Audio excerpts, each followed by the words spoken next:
Senhoras e senhores, boa noite. Em primeiro lugar, deixa eu só tomar um golinho d'água para poder limpar minha garganta um pouquinho.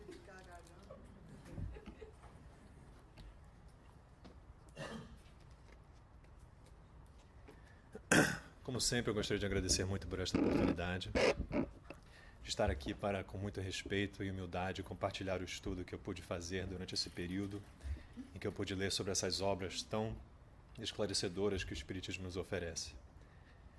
E lembrando que nós estamos no momento do ano da Terra, onde nós nos aproximamos de um novo ano calendário, onde parece que a atmosfera psíquica do nosso planeta melhora e nós nos sentimos mais felizes.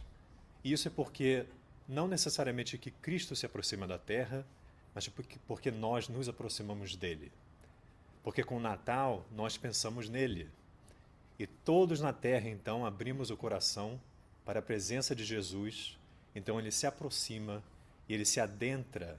E aquelas moléculas crísticas que pairam sobre nossas cabeças na atmosfera terrestre, elas finalmente podem ser utilizadas. Porque elas ficam lá em pendência até o momento em que nós abrimos o nosso coração e deixamos que elas penetrem dentro do nosso ser, do espírito que somos, para que assim nos alimentemos daquela comida, daquele pão espiritual que nos trará aquele equilíbrio, aquela harmonia, aquilo que nos faz nos sentir bem, plenos, porque Jesus está conosco. E seria tão bom se pudéssemos ter esse sentimento de amizade, de fraternidade, solidariedade o ano inteiro. E podemos. É somente abrir o coração constantemente, acordando todos os dias e dizendo: meu Pai, obrigado. Jesus, muito obrigado. Então eu agradeço a Jesus a sua atenção por estar aqui neste momento. E então no livro dos Espíritos, que nos foi trazido pelo nosso egrégio mestre Leonês Allan Kardec, publicado em maio de 1857, abril ou maio, os Espíritos nos dão duas advertências que são recorrentes no livro. A primeira é que pouco importam as palavras. Não importa como vocês, nós, classifiquemos as coisas ou demos um termo para alguma coisa. O que é importante é a maneira pela qual nós entendemos a ideia. E a outra é que os Espíritos nos avisam, nos advertem que nós não podemos, não devemos ousar de questionar dos desígnios divinos, do que o Pai tem planejado para todos nós, não só aqui, nesta pequenina Terra, mas no universo inteiro. Então, com estas duas advertências, eu digo o seguinte: não ouse questionar do que eu vou falar, porque o que eu vou falar é de Deus. Brincadeira, não é do estudo que eu fiz. Mas provém dos Espíritos, de Jesus, e então provém de Deus, sim, porque é baseado no amor. E, em segundo lugar, não preste atenção somente nas palavras. Eu peço que os senhores e as senhoras prestem atenção na mensagem, na ideia que eu venho apresentar. Porque as palavras, muitas vezes, nós nos perdemos nela, porque a comunicação é feita para nós nos entendermos, e mais do que o normal, nós nos desentendemos uns com os outros. Porque a comunicação é para informar, para compartilhar, para falar sobre alguma coisa, e muitas vezes nós estamos falando da mesma coisa, mas porque nós estamos usando um termo diferente do outro, pensamos que estamos falando de algo diferente, eis aí os argumentos e as discussões desnecessárias. Quando a ideia de ambas as pessoas conversando é a mesma. Então eu peço que preste atenção somente na mensagem que eu trago hoje.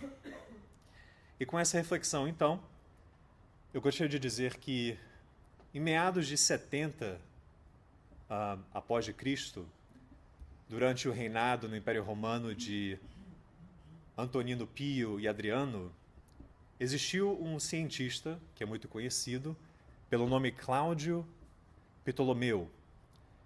E ele nasceu e estudou na escola de Alexandria, no Egito, era um cientista grego, e ele propôs uma ideia. E a ideia que ele propôs está contida no livro Almagesto, que significa o grande tratado. A ideia que ele propôs foi que antigamente no Antigo Testamento, em Salmo, Jó, nós encontramos a definição da Terra para a humanidade naquela época, que a Terra era um disco plano, e sobre a Terra havia uma tigela, e essa tigela representava o firmamento ou os céus. As estrelas do firmamento eram somente aquilo que adornaria a noite para nós, para iluminar as nossas noites e nos dar a vontade de olhar para cima e apreciar aquilo que Deus nos forneceu, e que abaixo da terra havia o oceano, e que neste firmamento, nesta tigela, tinha uma janela que de vez em quando abria para que a chuva caísse. E essa era a ideia medonha que nós tínhamos e que o Antigo Testamento traz para nós sobre o que a terra era. Ou seja, tudo era aqui. A existência, Deus, tudo fica na terra. Mas isto não é nada mais do que uma coisa de religião. Foi trazido por nós, por profetas, poetas. Então nós podemos entender a razão pela qual aquilo foi explicado desta forma. Porque nós não estávamos no momento espiritual para apreender e entender a realidade da posição terrestre no universo. Em 70 depois de Cristo, veio Cláudio Ptolomeu com a ideia de que a Terra sim era o centro do universo e ao redor da Terra orbitava a Lua, o Sol e em diante. Ou seja, a Terra era o centro do universo. Tudo caía na Terra. A teoria da queda dos graves. Tudo terminaria na Terra, a finalidade de tudo é na Terra. Os objetos vêm para a Terra. E isso explicava a teoria da gravidade naquela época. Mas sabemos que isso não é a verdade, obviamente. E esse termo, esta noção do espaço, se chama geocêntrico. A ideia geocêntrica, geologia da Terra, que a Terra é o centro do universo. Mas Ptolomeu, pensando sobre os estudos que ele fez, ele já alçou um novo voo e abriu para a humanidade uma nova possibilidade de como ver a vida, de como ver a existência. E ele vai falar o seguinte, que, como mortal que sou, sei que nasci por um dia. Mas, quando sigo à minha vontade a densa multidão de estrelas no seu curso circular, os meus pés deixam de tocar a terra. Ou seja, aqui está o coração de um espírito pronto para alçar um novo voo e trazendo para a humanidade uma nova visão do que é. Não muito depois, somente uns 1.300 anos depois, veio um outro cientista polonês com o nome de Nicolau Copérnico. E Copérnico, em sua obra intitulada Da Revolução de Esferas Celestes, ele nos trará uma ideia diferenciada. Dessa vez, a humanidade já havia avançado bastante, e aqui a ciência vem propor algo diferente. Com Ptolomeu, a astrologia se divorciou da ciência, porque a astrologia era a astronomia e a astrologia junto, o místico e a ciência junto, se divorciou e a astronomia tomou um novo curso, e o misticismo ficou para trás. E aqui na astronomia de Nicolau Copérnico, ele fala sobre a teoria de que a Terra não é mais o centro do universo, pois não faz sentido que um orbe tão pequenino seja orbitado por orbes maiores. Portanto, ele coloca a Terra agora além, e o Sol no centro do sistema solar. Mas o Sol não está no centro do universo, ele ainda coloca o Sol um pouco afastado do centro do universo. Mas, de qualquer forma, agora nós temos uma outra noção do universo, a ideia chamada heliocêntrica, ou seja, o geocentrismo e o heliocentrismo, o ptolomaico e o copérnico, duas ideias diferentes, e aqui a ideia mais verdadeira, mais alinhada com o que nós sabemos hoje. Então, as suas ideias foram desenvolvidas mais tarde por Johannes Kepler, Galileu Galilei e em diante. Mas talvez vocês estejam se perguntando por que eu estou falando isso tudo? Não é uma classe de ciência, não é uma aula de ciências. Justamente, certamente não é, porque eu não tenho esse conhecimento todo para dar aqui uma aula sobre esses dois venerandos da humanidade.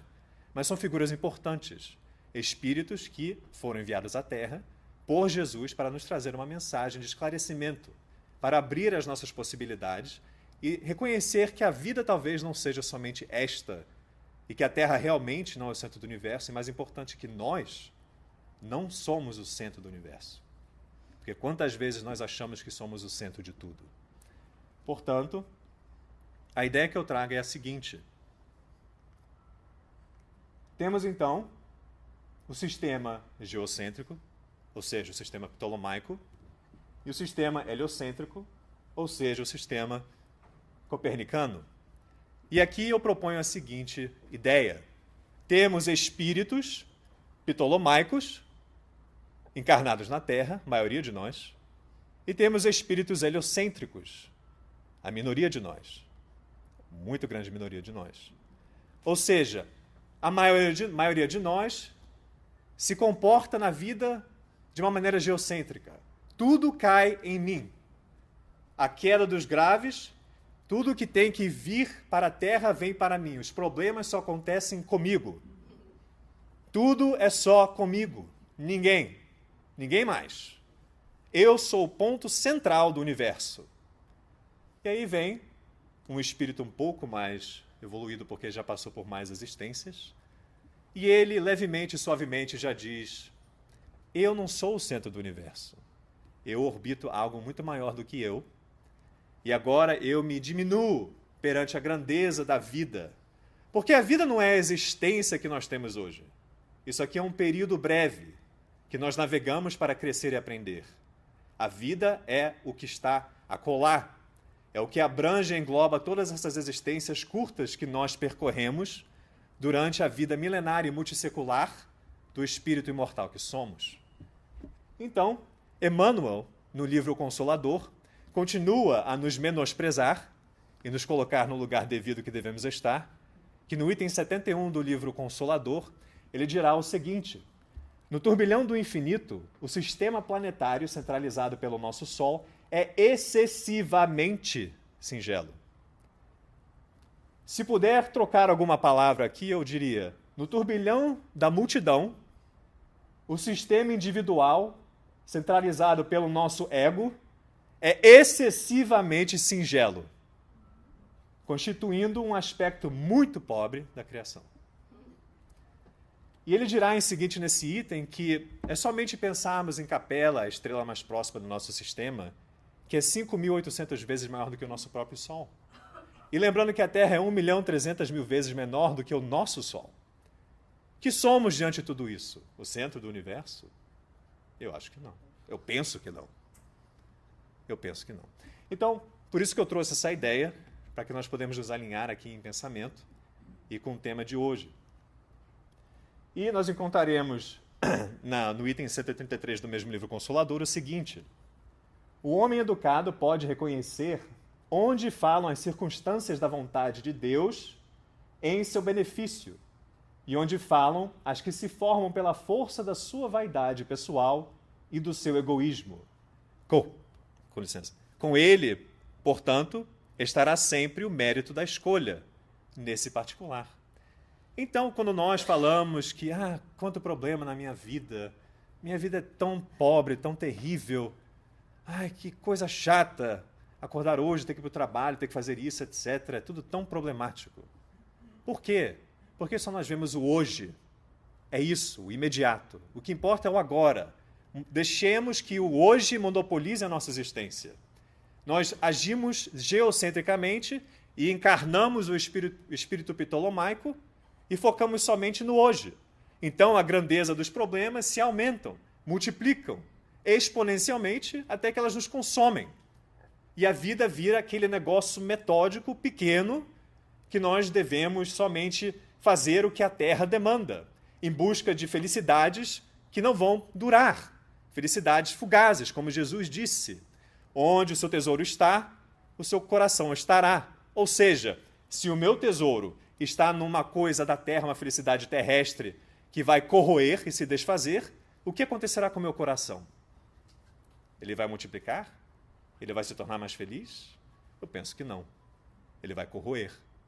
Então, eis aqui o propósito disso tudo. É reconhecer a nossa pequenez. Reconhecer que a vida não é só aqui. Que devemos nos preocupar com a vitória do eu. Vencer o mundo não quer dizer vencer a Terra, porque ninguém vai conquistar o planeta. Isso é uma coisa ilusória. Vencer o mundo significa vencer o mundo íntimo, porque nós somos um planeta.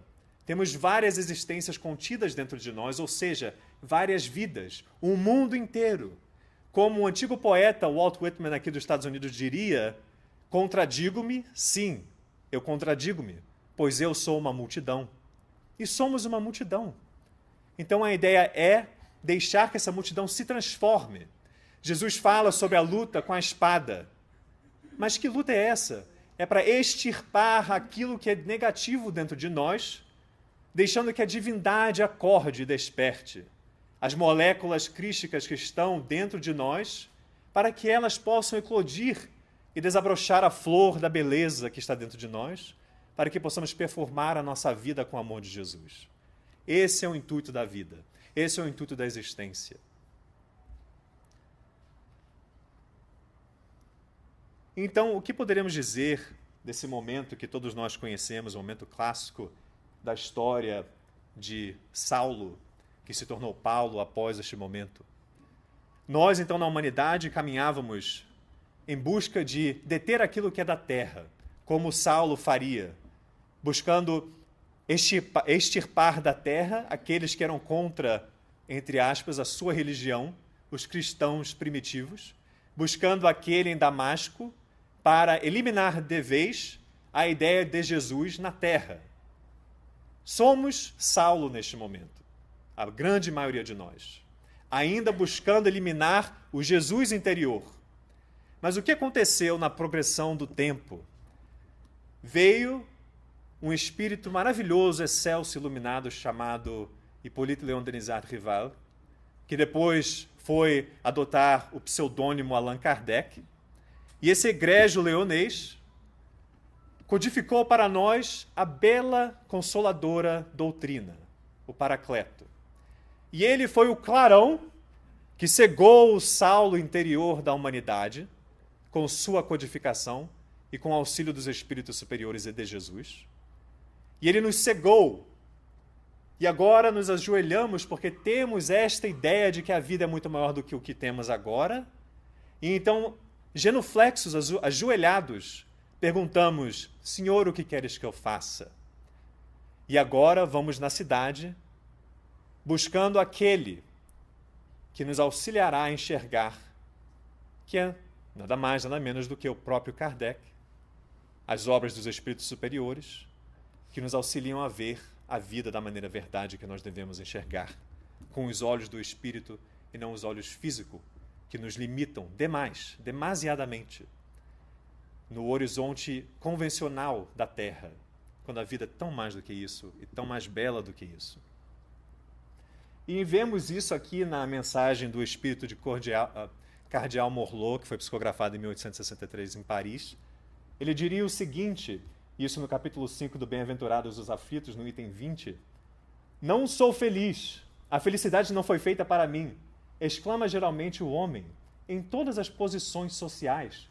Isto prova, meus caros filhos, melhor que todos os raciocínios possíveis, a verdade desta máxima do Eclesiastes: a felicidade não é deste mundo. E se olhamos no Eclesiastes, não encontraremos essa frase explicitamente desta forma, ipsis verbis, mas encontraremos, sim, uma ideia que diz que a felicidade não é deste mundo, nos propondo outra busca, uma busca maior para encontrar uma felicidade muito maior. E isso aqui nos ensina que, se buscarmos a felicidade da terra, nós vamos falhar. Porque todas as pessoas que nós imaginamos serem felizes porque têm tudo na terra, todos os bens, uma carreira boa, um trabalho bom, é um artista de Hollywood, é um cantor famoso, celebridade, político, seja o que for, eu garanto 100% que aquela pessoa tem vários momentos de infelicidade. Porque a felicidade não é deste mundo. Então, mesmo aquelas pessoas que nós cobiçamos ser, almejamos ser, não são felizes. Porque são elas próprias, coitados desses irmãos que estão passando por uma prova muito mais difícil da fortuna, da celebridade, da popularidade, que se perdem mais ainda neste turbilhão que Emmanuel nos disse na slide anterior. Portanto, Jesus vai nos ensinar no Sermão do Monte, da melhor maneira possível, de uma forma sintetizada, o que nós devemos fazer.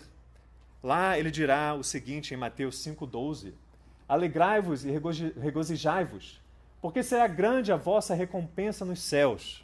Ou seja, calma, se acalme, aceite a situação agora, porque todos serão consolados. Aqui ele já estava dizendo para nós: A vida não é aqui. Não busque ser aquele homem feliz que é uma raridade enorme na Terra. Tanto quanto o homem sábio é uma raridade na Terra. Não busque isso aqui. Busque além. Passe pelos ensinamentos da escola terrestre como um aluno que reconhece que o mestre é a vida e não que nós somos o mestre da vida. Ajoelhe-se perante os cursos, as lições, como um aluno faz na escola. Porque se o aluno não cumprir com seus deveres, ele não vai passar de ano, de série. Ele não vai graduar para a próxima escola, para o próximo patamar. E somos nós, é isso que Jesus nos alerta, que nós devemos, então, atentar a ser esse aluno, não mais donos ou mestres arbitrários da realidade em que vivemos, mas sim alunos aceitando nossa posição humildemente, como ele mesmo nos demonstrou quando estava encarnado na Terra, seguindo o exemplo dele nobre, humilde, caridoso, porque todos nós temos desafios, e o desafio serve para quê? Para nos impulsionar, sair da cama e fazer o que é certo. Se nós não tivéssemos desafios, seríamos como uma ameba parada na cama. Não teria nenhum interesse para se levantar e fazer o quê? Um tédio só. O desafio é aquilo que nos compele a levantar e fazer o que é certo, superar os obstáculos. É a missão da vida. É a escola maravilhosa que a Terra nos oferece, que Jesus nos outorgou quando criou esse orbe celeste e que o Pai nos oferece com as variadas moradas que existem na mansão dele. Esse é o propósito. E continuando, ele dirá a Pilatos, quando Pilatos pergunta se ele era rei, ele vai dizer para Pilatos, não dá para enxergar, meu reino não é deste mundo. Obrigado. Meu reino não é deste mundo. Dizendo que, novamente, Jesus para nós é um ser plenamente feliz. Por quê? Porque ele está em plena sintonia com Deus, com a divindade. Se o reino dele não é deste mundo, como que nós podemos ousar procurar a felicidade aqui? Aqui ele está ensinando que não é aqui que vai encontrar isso. Nós não vamos encontrar este tipo de felicidade na Terra. Se o reino dele não é aqui, é porque o reino é acolá. O reino é em outro lugar. Mas não geograficamente falando, espiritualmente falando. Nós somos limitados, encarnados, e achamos que o lugar é aqui ou ali. Mas não. Somos espíritos. Eu tenho dificuldade, às vezes, de reclamar da vida, porque quando eu vejo como eu sou abençoado, e eu não sei se isso vale para outros, mas para mim, eu fico envergonhado no momento que eu começo a reclamar do dia a dia, porque eu olho para quantos outros passam por sofrimentos e dificuldades muito maiores do que a minha. E é nesse momento que eu me envergonho perante Deus e peço desculpa, e peço perdão, porque quem sou eu para falar mal da minha situação? Porque a minha situação, nossas situações individuais, são aquelas que aconteceram devido às nossas escolhas do pretérito. Nós nos desalinhamos da rota certa e Deus, o Pai amoroso, nos educa para nos realinhar com a estrada divina. Então, nesse realinhamento, nós passamos por esses sofrimentos. Sofrimentos. Não são sofrimentos, são lições. Sofrimentos é o termo que nós damos a essas situações porque nós somos acanhados, tacanhos, pequenos e achamos que é uma coisa ruim. Mas não é ruim. Muitos de nós, provavelmente uma grande porcentagem, solicitou esses sofrimentos, entre aspas. Porque nós erramos no pretérito e vimos, e a consciência fala mais alto, porque a lei divina está escrita na consciência. Então, quando voltamos, imploramos, por favor, me coloquem naquilo de novo, que eu preciso passar por aquilo para superar aquilo, etc, etc. Aí nós encarnamos, esquecemos do que prometemos e imploramos e achamos que a vida é uma porcaria. Mas não é assim. A vida é uma beleza e é uma bênção constante. É só sintonizar com a realidade do Espírito que somos. Encontraremos no item 920 do Livro dos Espíritos, pode o homem gozar de completa felicidade na Terra? Bom, nós já conversamos sobre isso. E os Espíritos dirão, não. Por isso que a vida lhe foi dada como prova ou expiação. Dele, porém, depende a suavização de seus males, o ser tão feliz quanto possível na Terra. Nós vemos certas figuras que nós cognominamos santos na Terra. Denominamos santos. Quem? Madre Teresa, Irmã Dulce, Chico Xavier, Francisco de Assis, Santo Agostinho. Por quê? E nós almejamos ter aquele mesmo sentimento que eles têm, por quê? Eles são aqueles que conseguiram suavizar a sua existência, porque eles aceitaram quem são. Eles aceitaram a missão que Deus deu a eles, e eles deixaram eclodir aquele DNA divino que está dentro de cada um de nós. E eles souberam trabalhar com aquela energia e ter uma vida feliz, embora diante de muito sofrimento. Quiçá mais sofrimentos do que muitos de nós aqui passamos. E olhe só como eles são tão importantes para nós da humanidade. Por quê? Porque são exemplos do trabalho, da ação divina na Terra. É o que nós devemos fazer dentro do nosso alcance, porque nenhum de nós somos um Santo Agostinho, Francisco de Assis, Chico Xavier. Mas nós temos todo esse DNA que eles têm, que Jesus tem. Nós temos um Jesus dentro de nós e devemos trabalhar para que esse brote e floresça, para que assim podemos, então, nos classificarmos como esses irmãos e suavizar nossas dificuldades. E então, Kardec vai comentar, praticando a lei de Deus, é como nós suavizamos o problema.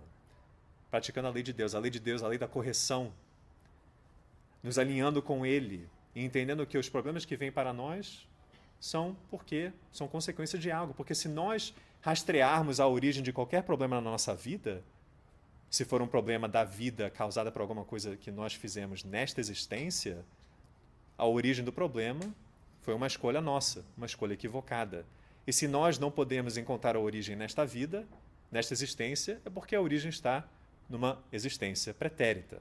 Isso é certo. E isso está explicado maravilhosamente no capítulo 5 do Evangelho segundo o Espiritismo, que eu convido todos a ler e estudar. Não só estudar, mas absorver, refletir e exercitar o que está ali dentro. A muitos males se forrará ou poupará e proporcionará a si mesmo felicidade tão grande quanto comporte a sua existência grosseira. Ou seja, o que nós podemos fazer enquanto aqui. A felicidade que nós podemos alcançar enquanto aqui. E é por isso que Jesus nos disse: tomai sobre vós o meu jugo e aprendei de mim, que sou manso e humilde de coração, e achareis descanso para as vossas almas, porque o meu jugo é suave, o meu fardo é leve. E olha quanto sofrimento ele passou, de acordo com a nossa concepção e acepção da palavra sofrimento. Mas ele passou como quem? Como o rei das estrelas, para demonstrar o exemplo de como nós devemos enfrentar as lições da vida, com humildade. Ele, o mais alto de todos, se abaixou para lavar os pés de nós, humanos, quando veio aqui para a Terra, para nos ensinar como nós devemos nos comportar uns com os outros. Em direção ao Calvário, quando deixou Simão, o Cireneu, lhe auxiliar com a cruz, ele estava ensinando a nós que nós devemos ser fraternos até o fim, auxiliando os outros e os outros nos auxiliando. É a lição de Jesus. Quando houve a transfiguração no Monte Tabor, a lição é: nós precisamos nos desmaterializar mais e aceitar o espírito liberto que somos, deixando de lado a necessidade das coisas fugazes que vão ser desfeitas com o tempo. Procurando aquilo, isso e aquilo. Não tem nada de errado de aproveitar e gozar das coisas da terra, mas não deixar que a posse possua o possuidor. Esta é a lição. Aproveite de um trabalho bom, aproveite de uma grana boa, aproveite de um bom relacionamento, de um bom carro, uma boa casa, mas não deixe que o carro lhe dirija, que a casa lhe domina. Não deixe que o dinheiro lhe controle. Essa é a ideia de Jesus. Nós podemos buscar a felicidade como nós vemos, mas não deixar que a felicidade seja monopolizada nessa convenção terrestre. Essa é a lição máxima de Jesus.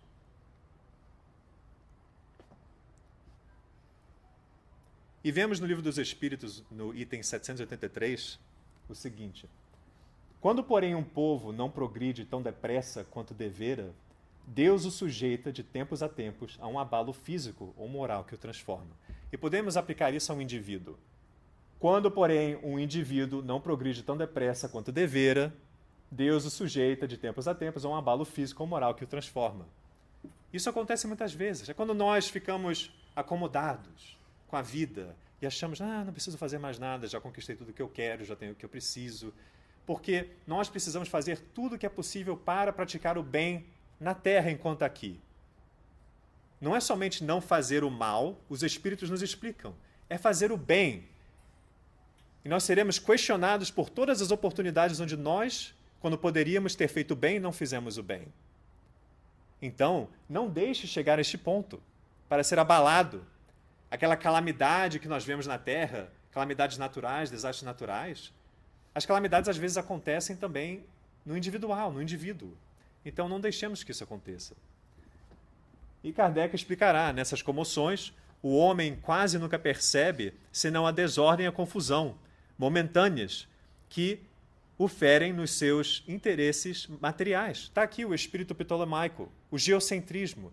O que me afeta é somente a perda das coisas que eu tenho na Terra.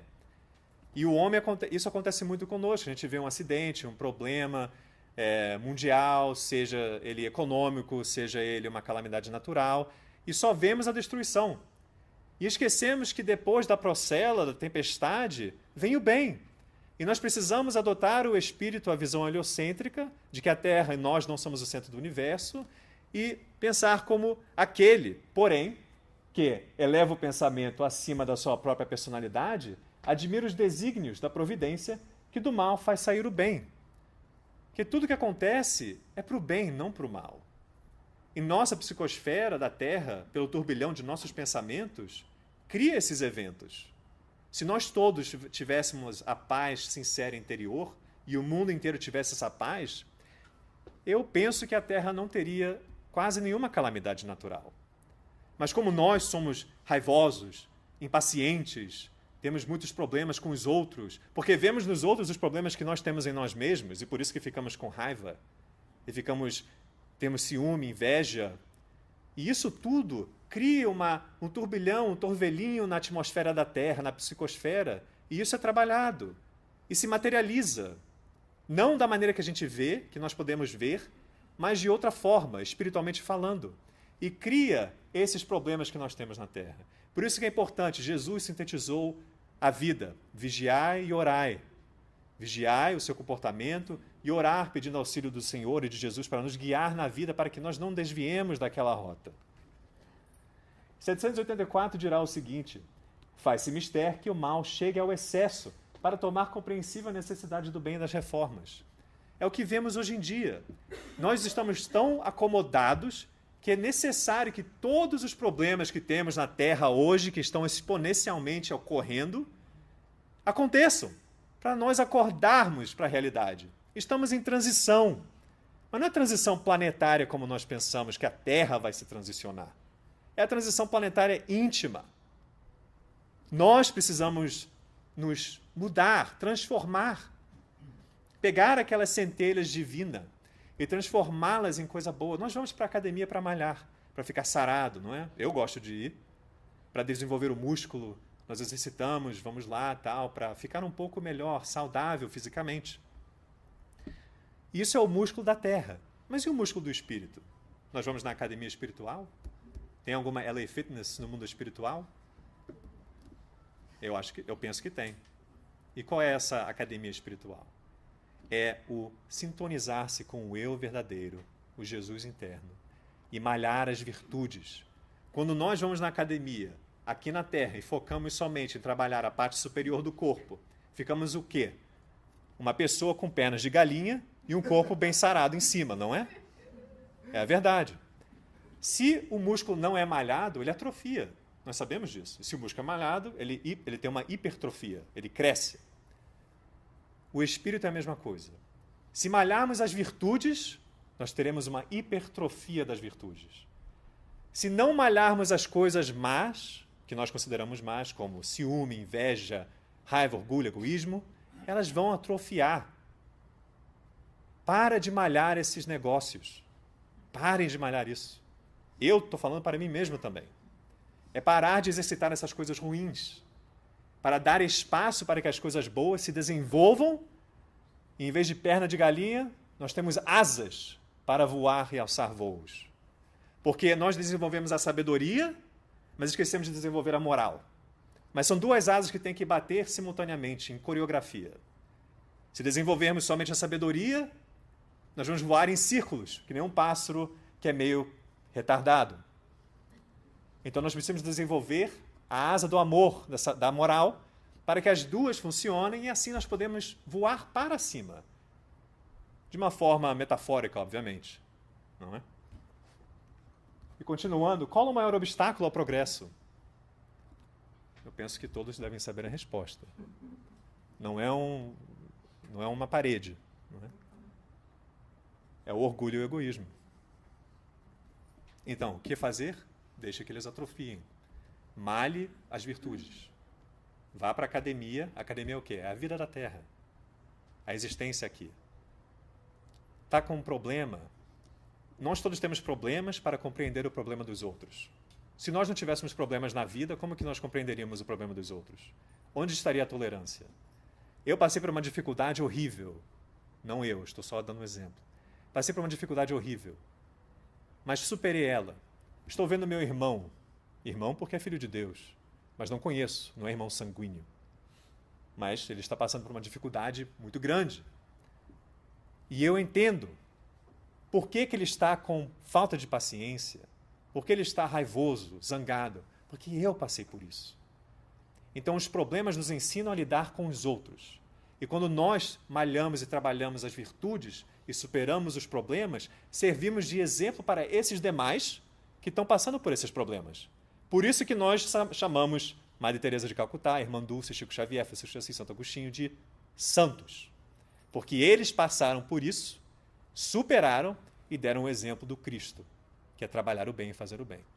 Porque nós muitas vezes perguntamos, mas qual é a minha missão aqui na Terra? O que eu tenho que fazer na Terra? Não é nenhuma missão grandiosa. Muitos de nós não temos missões grandiosas. São pequenas.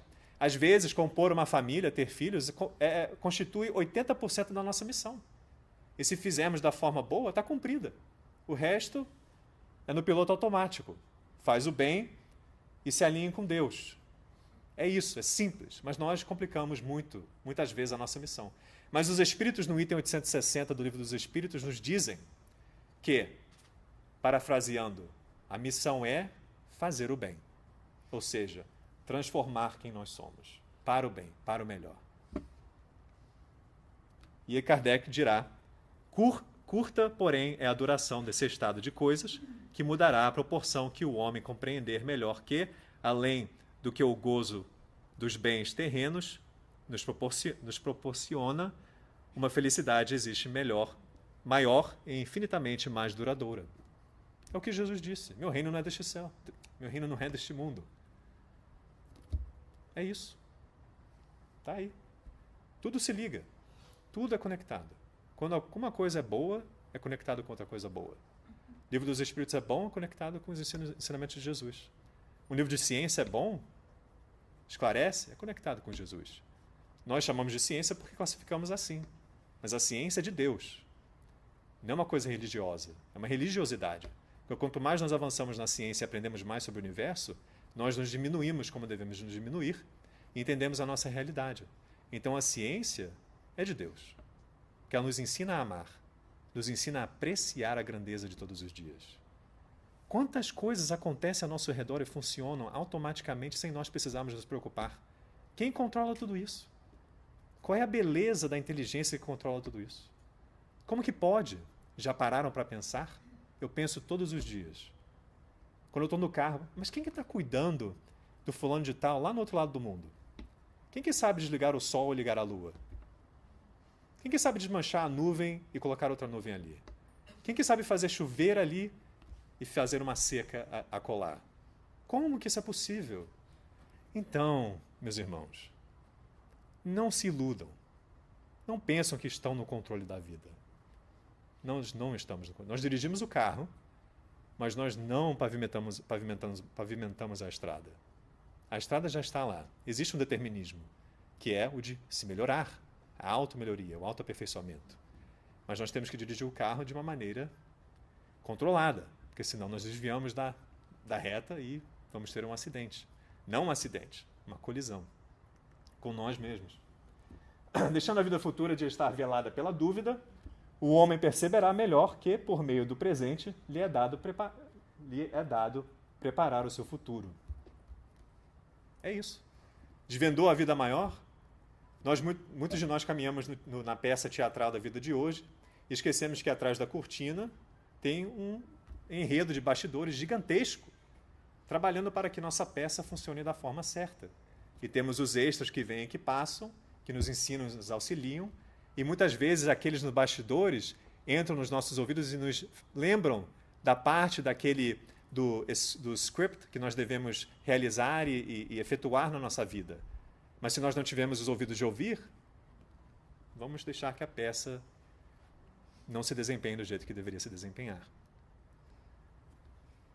Então vemos que o problema está na imperfeição. Eu não gosto dessa palavra porque eu acho que nós todos somos perfeitos porque fomos criados perfeitos. Somos incompletos porque faltam algumas coisas ainda. Não temos nada que falte em nossas vidas. Não tem carência. Deus nos dá tudo. O que falta é o desenvolvimento daquela coisa. Não podemos dizer, não tem bom aqui, falta o bem aqui. O bem é a ausência, ou o mal é a ausência do bem. Não. O mal é a falta de desenvolvimento do bem. E isso está no livro dos Espíritos. Os Espíritos falam isso veementemente. Não digas que tem a falta ou a carência de algo. Na vida nada carece, temos tudo. Só nos requer o desenvolvimento. Nós temos que desenvolver aquilo para que preencha aquela, entre aspas, carência que nós pensamos ter ou existir. Então, conforme nós vamos evoluindo pelas existências sucessivas e nos vamos aperfeiçoando, nos melhorando e aprimorando, os sofrimentos, obviamente, vão diminuindo. Isso é certo. Porque nós vamos nos alinhando com a divindade, então tudo aquilo que era desvio, aqueles erros que cometemos, vão se diminuindo. E diminuindo. E diminuindo. E diminuindo. Até que chegamos no ponto culminante, que é de co-criadores, ao lado de Jesus e dos outros espíritos. É claro que isso ainda está muito longe, mas que acontecerá. Olha que beleza. Não é uma beleza, nós todos seremos Cristos. Ninguém ri, olha só. Cadê sua fé? Tem que ter fé. Nós todos vamos ser bons, nós todos vamos ser Jesus. Nós todos vamos um dia controlar algo tão grandioso quanto um planeta. Nós somos filhos divinos. Nós somos deuses com D minúsculo. Aceite a realidade. O problema da vida é que nós negamos quem somos. E é na negação de ser aquele espírito liberto que nós sofremos os problemas. Porque deixamos que o corpo seja o centro do nosso universo. É o ser geocêntrico. O espírito orbita ao redor do corpo, em vez do corpo orbitar ao redor do espírito. Esse é o problema. Então, meus irmãos, é refletir e aceitar o que está dentro de nós. Mas nós só podemos acordar o Cristo agindo no bem, amando a nós mesmos como ao próximo e Deus acima de tudo. Porque em ajudar o outro, eu estou me ajudando. Em me ajudar, eu estou ajudando o outro. Porque eu estou me melhorando e, ao me melhorar, eu melhoro minha psicosfera, eu melhoro minha vida. E os outros veem isso como exemplo e querem almejar isso. Como nós almejamos os santos que passaram pela história da Terra, da vida humana moderna. Eu não vou ler tudo aquilo ali, mas se quiser procurar, está no livro Céu e Inferno, onde Kardec fala sobre a imperfeição e isso que gera o sofrimento.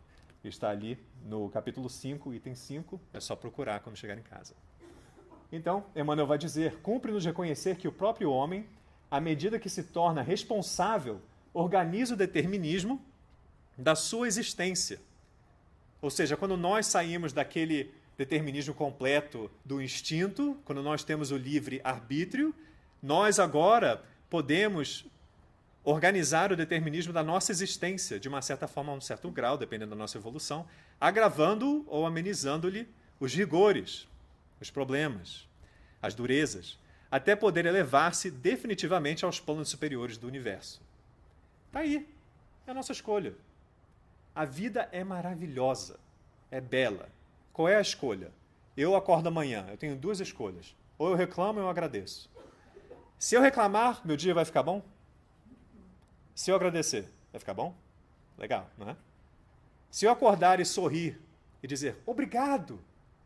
Se eu acordar e dizer, que saco. Qual o resultado desses dois? É simples assim. É simples assim. É que nós não pensamos nisso. Eu não penso nisso de vez em quando, muitas vezes. É normal. Mas eis aí o ensino, a lição do dia a dia. Sempre sorrindo, sempre crendo, sabendo que Deus está no controle. Então, tudo que está acontecendo está certo. Mesmo se nós pensarmos que é a pior situação possível, está certo. Contanto que nós estejamos com o coração aberto e aceitando a situação, suavizando os nossos males, nos diminuindo, como Jesus nos ensinou, para que o nosso fardo se torne leve e o jugo suave, está tudo ok. É só passar, mas isso é a beleza, a tempestade passa. Todas as coisas ruins passam. O que é bom dura, perdura, é duradouro. É a verdade. A verdade dura, as mentiras são temporárias. Porque a mentira se desmente. A verdade é verdade. Quando tem uma tempestade, destrói tudo. Nossa, olha só, perdemos tudo. Mas aí, a chance do recomeço. Finalmente, aquilo que estava atordoado, aquele turbilhão de problemas, a tempestade sacudiu e jogou fora, porque estava desalinhado com a divindade. E agora eu tenho um novo solo para erguer um novo castelo. E se eu erguer da maneira certa, nenhuma tempestade, nenhum vento, nenhuma onda derrubará esse castelo. É a casa construída sobre a rocha, não é?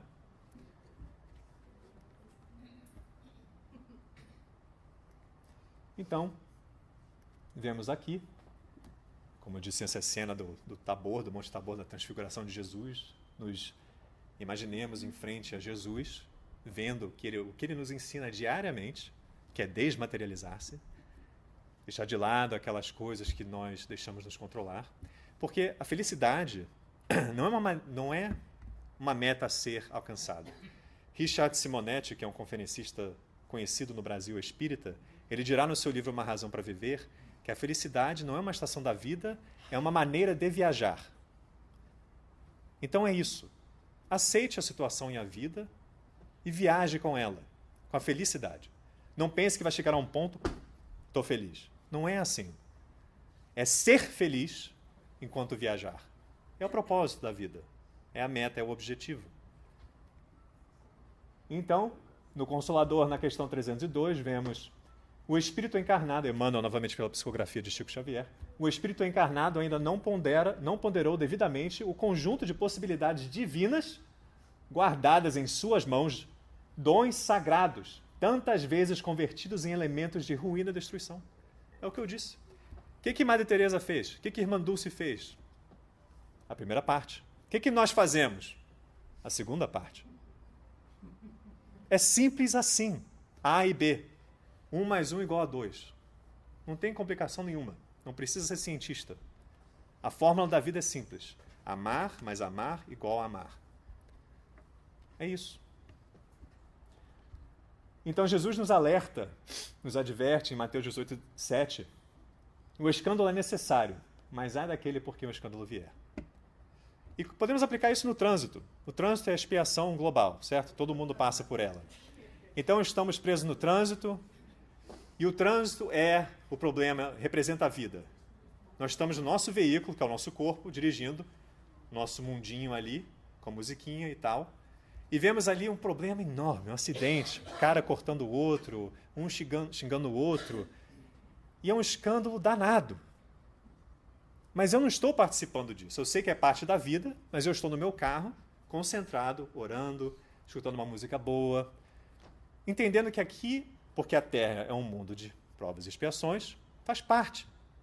E um dia eu estarei num mundo que isso não mais será parte dele. E olha que beleza, porque eu sei que é provisória essa tempestade, ela passará. Então eu estou no meu carro e eu estou calmo, não deixando que o escândalo venha de mim. Ou seja, não sou eu criando o acidente, não sou eu xingando, não sou eu reclamando. É porque no trânsito, muitos de nós, olhamos os problemas. Aquele carro ali, poxa, olha aquele cara, olha o que ele fez, olha aquele ali está andando com um carro muito rápido, está muito devagar, o outro está fazendo isso, aquilo, não sei lá o quê. Em vez de parar e pensar assim, olha que céu lindo, eu estou parado no trânsito.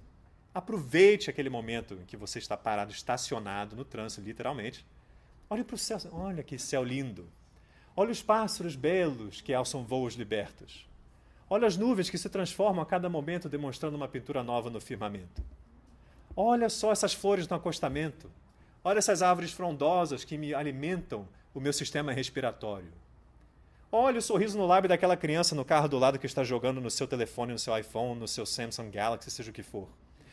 Olha o sorriso na cara daquela senhora que está brincando com seus filhinhos no carro. Em vez de olhar para o problema que está ali, fora do seu alcance. O que eu vou fazer? Eu não posso fazer nada, a não ser apreciar a beleza e viver o que eu devo viver, que é a minha vida, e me comportar de acordo com o que é divino. Estou no meu carro e é isso. Eu observo as coisas boas e escolho não observar as coisas ruins. É simples assim. Examinai tudo, retende o bem. É o que Paulo nos disse na primeira carta dos Tessalonicenses, no capítulo 5, versículo 21. É simples assim. O homem deve viver a sua existência no mundo sabendo que pertence ao céu. É o espírito copernicano, heliocêntrico, não mais o ptolomaico. A ciência avançou assim, mas nós ainda estamos atrás. A ciência já mostrou que a Terra não é o centro do universo, mas nós ainda achamos que nós somos o centro do universo. Quando que nós vamos alcançar a ciência? Eu espero que antes do que mais tarde, né? Ou mais cedo do que mais tarde. Eu não sei traduzir a frase. Better sooner than later. Mais tarde do que nunca. Muito obrigado. Enfim, sabendo que pertence ao céu por sua sagrada origem. Aquilo, nós somos deuses. Está lá no Antigo Testamento. Jesus usa essa referência. Vós sois deuses. No Salmo 82:6, se não me engano. Vós sois deuses. Sendo indispensável, desse modo, que se desmaterialize. Aceite a sua realidade, o seu DNA, a virtude que está dentro de você, de nós, e alcemos aquele voo libertador. A todos os instantes, para que se desenvolvam em amor e sabedoria na sagrada exteriorização da virtude celeste, cujos germes lhe dormitam no coração. E está aí. Questão 860, fazer o bem, pois isso constitui o objetivo único da vida. Então, meus irmãos, eu gostaria de agora compartilhar, para encerrar a conversa de hoje. Só um momento. Peguei o papel errado. Desculpa.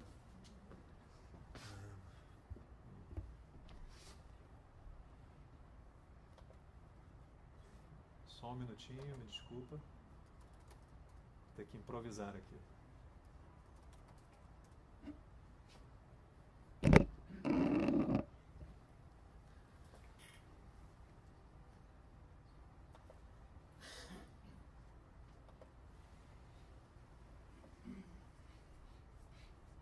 Mantenha o pensamento bom, por favor, conectado. Não comece a se desviar, pensar no que eu estou esperando, meu jantar, o que eu vou fazer em casa, vou ver o Facebook, por favor. Fique focado para manter a vibração que está tão bela aqui dentro entre nós. Mantenha o coração aberto, por favor. E tenha paciência. Trabalhe a virtude, por favor.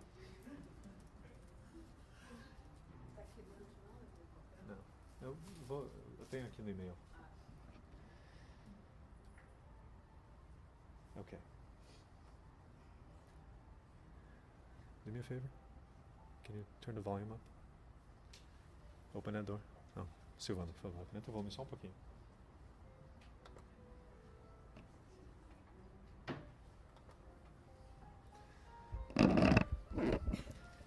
Ok.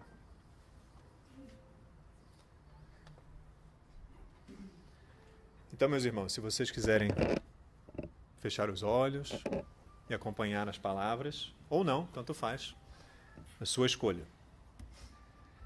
Então, eu quero dizer que sou grato, pois acordo todos os dias feliz e saturado de energias sadias. E isto é um fato. Ao abrir os olhos, eu vejo o sol, o sorriso celeste que se manifesta, o calor que alcança a minha testa. É o abraço do espírito de Escol. Ao respirar, eu preencho o ser, aurindo da atmosfera o alimento, o necessário para navegar neste estabelecimento, como o sentimento de que nada pode me deter. É com os olhos que me foram outorgados que eu enxergo a beleza divina, a beleza diária, a natureza que está por toda a área. E, portanto, eu ofereço os meus obrigados. É com os meus ouvidos que escuto a melodia, o som das folhas quando escorregam pelo solo, onde o vento as carrega em seu colo, bailando juntas como uma sublime coreografia. É com o meu nariz que eu aspiro o ar, composto dos elementos exatos para viver, que é que os consegue prover, o supremo que eu devo louvar.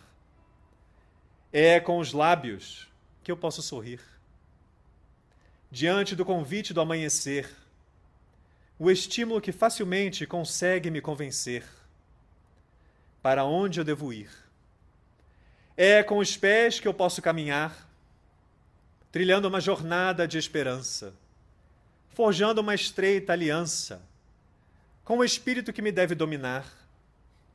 É com as mãos que eu posso trabalhar, ferramentas que podem fabricar o amor, falanges que muitas vezes falam da dor. Quando unidas, me lembram de orar. E naquela bateria que nós chamamos de coração, onde cada batimento está sintonizado com a vida, onde cremos estar o baluarte desta vida, é frágil e sucumbe à consumação. É no cérebro que acreditamos estar a usina da sabedoria, repleto de conhecimentos, o que registra todos os acontecimentos.